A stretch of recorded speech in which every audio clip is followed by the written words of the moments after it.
अल्लाह के फजल करम और आपकी दुआओं के तुफ़ैल नौ मुंतखब वज़ीर आला पंजाब हमज़ा शहबाज शरीफ तमाम आइनी और गैर आइनी रुकावटें अबूर करते हुए बाकायदा हलफ उठाकर 21वें वज़ीर आला पंजाब के ओहदे पर फाइज। शुक्र अल्हम्दुलिल्लाह रब्बिल आलमीन।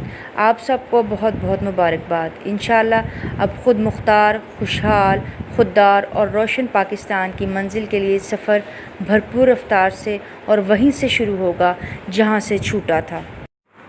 समाजी कारकुन अदील शहजाद और चौधरी अब्दुल माजिद ने भी हमज़ा शहबाज शरीफ को वज़ीर आला का हलफ लेने पर दिल की अथाह गहराइयों से मुबारकबाद पेश की। इस प्रोग्राम के लिए ताउन किया है शाहीन ग्रुप ऑफ पाकिस्तान ने।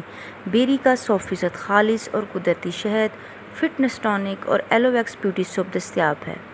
मशहूर थिएटर आर्टिस्ट राबी खान ने एलोवेक्स ब्यूटी सोप के हवाले से क्या कहा, आइए सुनते हैं। देखते रहिए उड़ान न्यूज़।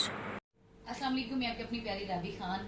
जैसे कि आप लोग मेरी ब्यूटी देखते हैं, मेरी स्किन शाइन देखते हैं, तो इसका राज है एलोवेक्स ब्यूटी सोप, जो कि मैं खुद भी इस्तेमाल करती हूँ और मेरी फैमिली भी इस्तेमाल करती है। आप लोग भी करें और अपनी फैमिली को करवाएं, इसका रिजल्ट बहुत अच्छा है।